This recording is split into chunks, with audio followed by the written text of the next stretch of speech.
So as we see a new wave of a new unusual kind of attacks in Lebanon, starting with first the pagers and then the walkie-talkies, I have with me expert of this field, Colonel Ajay Raina, who is a retired army officer. He's a Sena Medal awardee, a decorated officer who's also authored a number of books, and he has expertise not only in armaments, but also has thorough knowledge of the wars that are going on. Sir, a very warm welcome on India Today. Thank you, ma'am. I So would, kind of you. I would like to begin by asking you that yesterday we saw the second round of these unusual attacks that have happened, the walkie-talkies. And a day prior, we saw how the pagers were blasting in Lebanon. So is this the first of its kind attack that has happened so far? Yeah, in our memory, I mean, when I say my memory is about, say, 30 or 40 years, 30 in army and 10 out of army.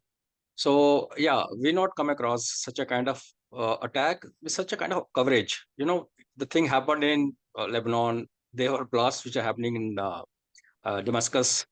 And while it's not been reported, but I'm very sure it will come very soon that even Iran also had some kind of experience because all these guys were networked and such a geographical coverage. In fact, if you look at the recent history of wars in West Asia, I don't think on any given one day, so many casualties happened. No, 3,000 Right. plus A1 and killed and wounded. So it's unprecedented, no doubts. So for the pagers, what the experts have been pointing out that there might be some kind of an explosive that was modified, integrated into these pagers. So what do you think is the modus operandi, especially when it comes to these walkie-talkies also? Okay, ma'am, what do you need to cause an explosion? We start from basics. So you need something which kind of container, no, something a dibby or something. Then you need a battery. Then you need something a trigger device which could be something which is capable of receiving signals. Right. Then you need a detonator because all these explosives, when you talk of RDX, PTN, and if you burn them, they'll burn like churchuri, Diwali, nothing. So they have to be detonated. The difference people will understand that burning is like burning sequentially and detonator is like ha. So that detonator is required and some amount of explosive. So if you look at Wi-Fi, the walkie-talkies, or you look at pagers, so out of these 5 components which I just spelled out, 3 are already there. Container is already there. They already have batteries, and they have something which can receive and give out signals. So trigger devices. So all that they needed was to insert a bit of detonator, a detonator, and a bit of explosive. So in both the cases, ma'am, if you see in the pager that AR925 Gold Apollo, Taiwan, which was actually produced in Budapest. So this company of Taiwan had given license to a company in Budapest to produce it, and then it came to Egypt. And in case of walkie-talkies, this ICOM sets, I go back to my days in Valley in 90s when ICOM was a big thing with terrorists and we could intercept them. So this ICV-82 kind of set, which Japanese are saying that they stopped manufacturing 10 years back. That doesn't matter. So there are people in the world who keep producing unlicensed things. So in both the cases, the common thing is there's a detonator and explosive been inserted, which are not part of the standard equipment. Now, this also leads us to believe that it has to be a supply chain disruption. So about 6 months back, these pages, incidentally, while people are saying this is something obsolete, it was not actually obsolete. Many hospitals, many security agencies been using it. It's nothing, even Hamas and Hezbollah has been using pages for years. Only 6 months ago, they ordered this thing. And look at the beauty of the human int. The intelligence was intercepted. Now I take you back to Sachin, just diverting for 30 minutes, 30 seconds. When Sachin thing happened in early 80s, and we were still planning whether we go on to top of Sachin or what we do, Pakistan placed order of special clothing in a European country. The intelligence of that came to India, and that's the reason we could preempt. We could reach Sachin before they could reach. So intelligence-wise, we have a precedence. But like I said, the coverage and the modus operandi has been totally fantastic. And ma'am, if you take your mind back to Predator movie, towards the end of the movie, the guy asks the alien, "Who are you?" or something like that, and he reads something on his wrist. There's a small system where he says, "Who are you?" or whatever, and then it detonates. So that means these devices were kind of programmed to receive a special signal or a special message, which could trigger a chain of reaction inside the instrument. Now, earlier, including myself, I thought it was probably heating up of battery which caused this. But when I go into detail, like PTN is supposed to be possibly used because PTN is one explosive which is weight wise, it is much more powerful than TNT. There's something like they have a factor which decides the potency of explosive.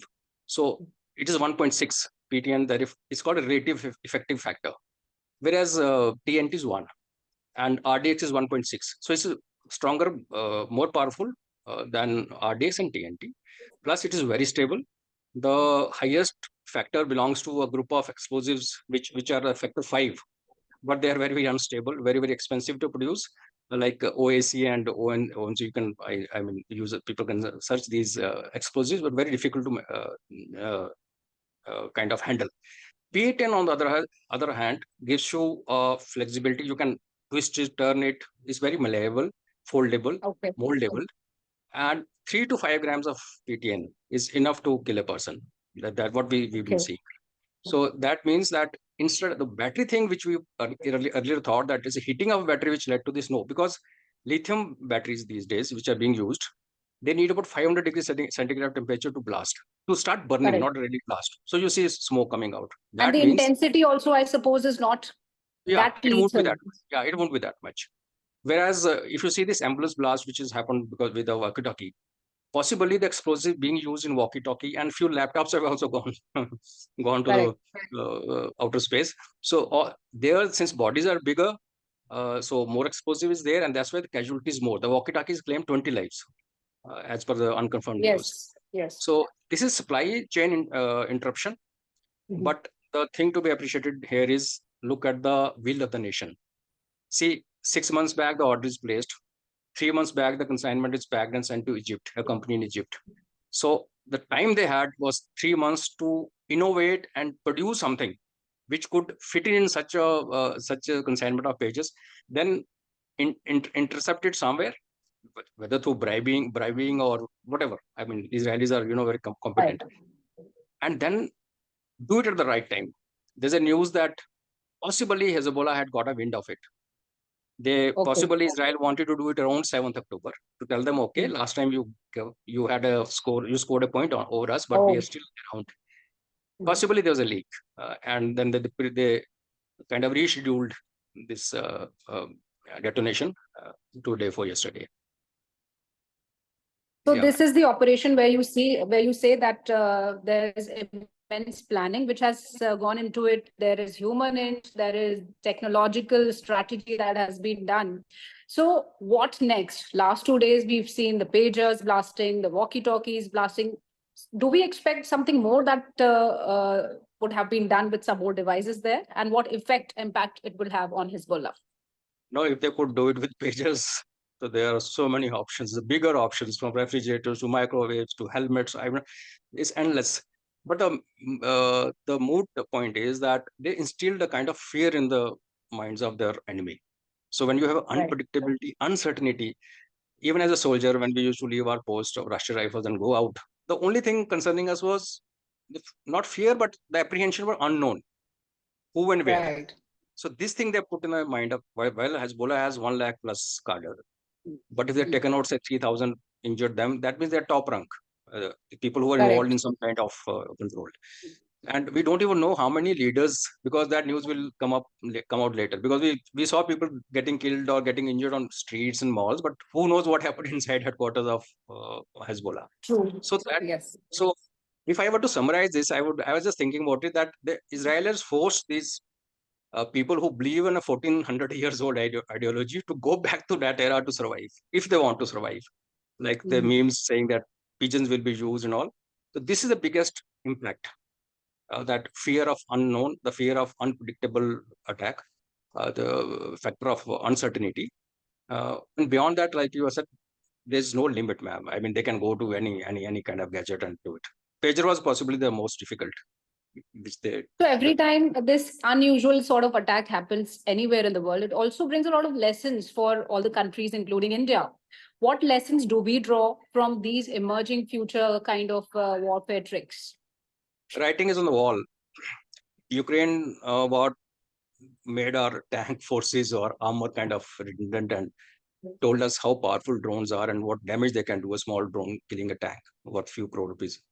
So in our case, despite Indians running the show for others in the US, creating platforms like Facebook, WhatsApp, everything else, Correct. we not been able to do this.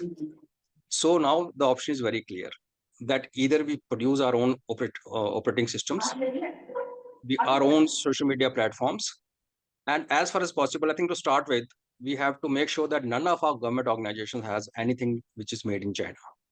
Correct. We are closest to China. We are very dependent on Chinese, and the kind of equipment, both in civil and army, which is there in communication equipment, because information is the key. Moment enemy has information, he has everything. Then he decides what. Like in this case, like they got the pages done, everything okay. Now they have to wait for the moment when the pages are being used. So like Correct. 3,000 or 5,000 pages landed up in Lebanon. That doesn't mean within 24 hours they were distributed. That took some time to get activated. So the intelligence they had, they were probably, now people are saying probably they also had some component of GPS installed, because then they knew that who's where. So information, so biggest lesson for us is the Make in India. Now that thing should broaden itself to technological field rather than hardware is of course very good, but I think it's time. And while people may not like it, but I'll say it's time when we really need to rethink about brain drain. People of that intellect who leave India for certain reasons, many of them just because we have something called reservation in our country. So what we need to do, government has to decide. We got to retain the talent and use the talent for our. Otherwise, we are vulnerable. There's no doubt about it. It's a Right. huge message for us. Yeah.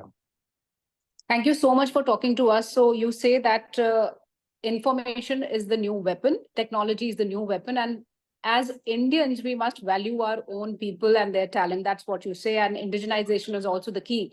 And huge lessons from what's happening here. And nobody can deny that more of such attacks can take place in the coming days in Lebanon. Thank you so much for talking to India today. Thank you.